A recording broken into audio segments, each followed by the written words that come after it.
Zdravo dragi moji, u ovom receptu delim sa vama jedan od najljepših kolača po receptu moje bake iz one njene stare sveske iz 1960.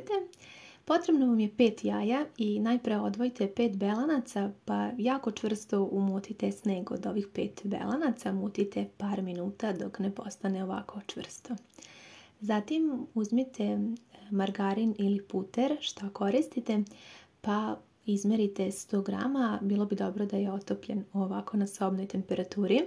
Zatim dodajte 100 grama kristal šećera, 100 grama mlevenih oraha, pa u ovu smesu dodajte i 100 grama brašna tip 500 za kolače. Možete dodati i jednu malu kašikicu praška za pecivo, pa u tu smesu dodati i umućena belanca. Zatim uzmite mikser i na nekoj srednjoj jačini sve ove sastojke dobro promešajte. Vidjet ćete kako treba da izgleda ova krema. Ovo je jedan od jednostavnih, veoma ukusnih starinskih kolača.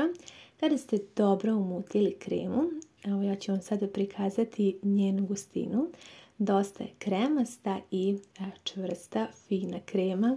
Jako lepo miriše. I ovo je jedan od top 3 mojih omiljenih kolača što se tiče bakinih recepata. Sada sam pripremila tepsiju dimenzije 20 x 30 cm.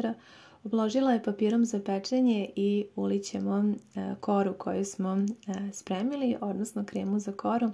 Dobro i ravnomerno rasporedite da bude jednako sa svih strana.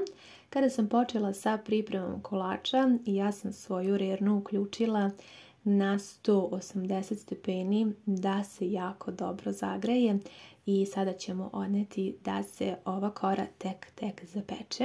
U preostalih 5 belanaca dodajte 100 grama kristal šećera, pa uzmite mikser i jako dobro umutite ovu smesu dok se sav šećer dobro ne rastopi i dok smesa ne postane svetlo žuta, ovako kao moja. Kada ste to uradili, već je prošlo kod mene nekakvih 10 minuta, kada se ova kora tek zapeče, znači tek kad se stvori taj gornji sloj kore, izvadite iz rerne, kod mene je prošlo 10 minuta i sada ćemo da prelijemo i ovu kremu od žumanaca. Dobro i ravnomerno rasporedite, a rernu smanjite na 100 stepeni. Dok ovo pripremate, pa odnesite da se sada kolač suši u rerni. Za to vrijeme spremit ćemo fil. Treba nam 100 grama mlevenih oraha, 100 grama kristal šećera i ja ću dodati 4 štangle od 80 grama čokolade. Može se dodati i 3 štangle, to je opcionalno. I dodajte 50 ml mlijeka.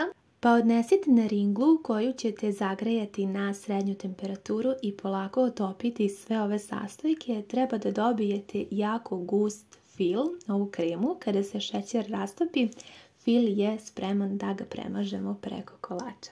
Kolač sam pekla još u nekakvih 35 minuta na 100 stepeni. Kada vam se ovako uhvati korica, on je gotov. Molim vas, pratite, ali ovo je najvažniji deo.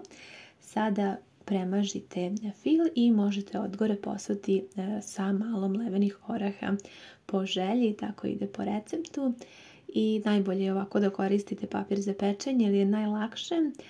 Jako lepo se seče i najvažniji deo je zapravo pečenje, tako da bih jako voljela da vodite računa o tome. Nemojte da rerna bude na više od 100 stepeni jer ovaj kolač u ovom drugom delu treba da se suši i treba da dobijete tako prhku koricu i da se on ravnomerno svuda ispeče i da bude jako mekan.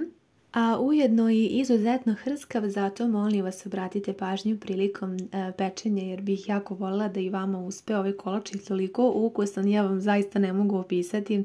Znate, već na kanalu sam pravila London kocke štangle, kako zove po bakinom receptu iz 1960.